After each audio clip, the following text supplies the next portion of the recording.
Hi friends, நல்லா டேஸ்டியாக இன்றைக்கி வெண்டைக்காய் சாம்பார் எப்படி செய்யுதுன்னு பார்க்க போகிறோம். வாங்க. ஒரு குக்கரில் துவரம்பருப்பும் பூண்டும் நல்லா கழுவிட்டு வச்சுருக்கேன்.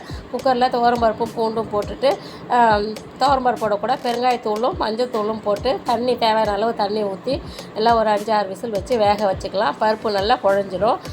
பருப்பு வேகிறதுக்குள்ளே நம்ம வெண்டைக்காய் நல்லா வதக்கிக்கலாம். வெண்டைக்காய் தனியாக வதக்கிட்டு தான் நம்ம சாம்பார் வைக்கணும். ஒரு வானல் அடுப்பில் வச்சு அதில் ஒரு 2 ஸ்பூன் அளவு எண்ணெய் ஊற்றிட்டு ஒரு 1/2 கிலோ அளவுக்கு வெண்டைக்காய் கட் பண்ணி வச்சுருக்கேன். கழுவிட்டு கட் பண்ணி வச்சுருக்கேன்.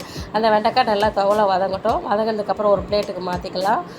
வெண்டைக்காய் வதங்கினதுக்கப்புறம் ஒரு பிளேட்டுக்கு மாற்றிக்கிட்டு அதே வானலில் எண்ணெய் ஊற்றி கடுகு போட்டுட்டு வெங்காயம், தக்காளி, கருவேப்பிலை கட் பண்ணி வச்சுருக்கேன். அதையும் போட்டு நல்லா வதக்கிட்டு அதோட கூட நம்ம வதக்கி வச்ச வெண்டைக்காயும் போட்டு லைட்டாக ஒரு வதக்கிட்டு வேக வச்ச பருப்பில் துவரம்பருப்பில் மிளகாத்தூளும் உப்பும் போட்டு வச்சுருக்கேன். அதை எடுத்து ஊற்றிட்டு அது கொஞ்சம் கொதிச்சதுக்கப்புறம் புளி கரைச்சி ஊற்றிட்டு லைட்டாக நல்லா அந்த பச்சை வாசனை போனதுக்கப்புறம் கொத்தமல்லி